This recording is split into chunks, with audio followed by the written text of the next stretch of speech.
और यहाँ पे घर में लूट ही रहता है कि सामने की तरफ से एक बग्घी का साउंड आ जाता है और इस बंदे को पता ही नहीं कि मैं इसके पीछे में हूँ। तो देते हैं इसे। अब इसे नॉक करने के बाद मैं घुस जाता हूँ भैया इसे पूरा फिनिश करने, क्योंकि इसके पास तो सेल्फ। Enemy!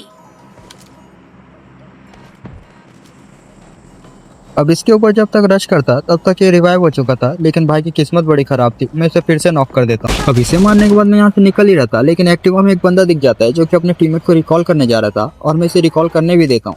क्या तभी तो 1v4 होगा। अब जिस बंदे ने रिवाइव किया था उसे ही पहले फिनिश करता हूँ।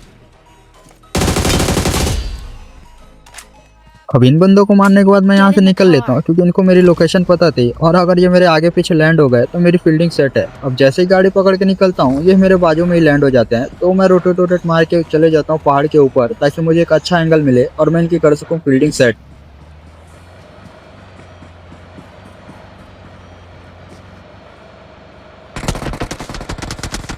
बंदे की मस्ती तो देखो, मुझे गाड़ी से उतारना है। रुक साले, तुझे तो 2 बार नॉक करके फिनिश करूंगा। अब जिस बंदे ने मुझे गाड़ी से उतारने की कोशिश की थी उस बंदे को तो नॉक कर दिया था। अब बारी थी रश करने की, तो चलते हैं।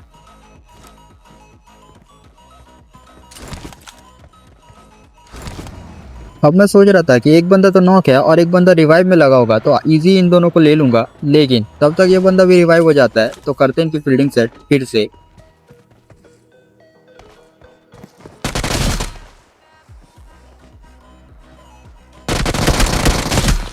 अब इन दोनों को नॉक करने के बाद सबसे पहले तो इनका गेम खराब करने जा रहा था, लेकिन यहाँ पे एक थर्ड पार्टी वाला बंदा आ जाता है जो कि मुझे डैमेज दे देता है। और जब तक अब मैं इससे फाइट लेता तब तक मेरा टीममेट ही इसकी फील्डिंग सेट कर देता है।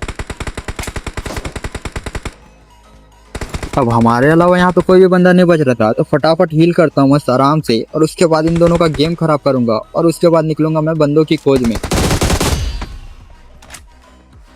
अब इन दोनों को मारने के बाद मैं यहाँ से निकल ही रहा था कि इसका लास्ट वाला बंदा आ जाता है 4 नंबर, और 4 नंबर हमेशा नीचे होते हैं, अक्सर हमेशा लास्ट में आते हैं स्पॉट मरने के बाद। तो इसकी फील्डिंग सेट करते हैं। Get in the car.